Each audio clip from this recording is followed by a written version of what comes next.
علیہ وسلم نے جو تجارت اختیار فرمائی، یقیناً اس کے اوپر ہمیں بات کرنا بہت ضروری ہے، اس لیے کہ حضور نبی کریم صلی اللہ علیہ وآلہ وسلم کی تعلیمات میں تجارت کے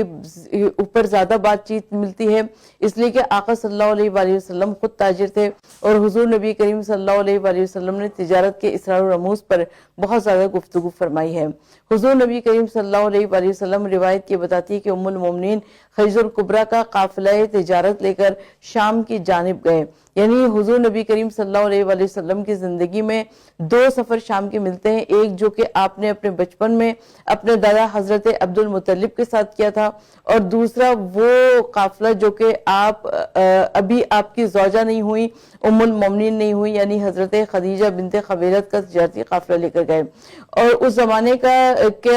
دستور یہ تھا کہ جس کو بھی تجارتی قافلہ دے کر بھیجا جاتا تھا، کیونکہ خدیجہ بنت خویلد عورت تھی، لہذا وہ تجارتی قافلوں کے ساتھ نہیں جا سکتی تھی، تو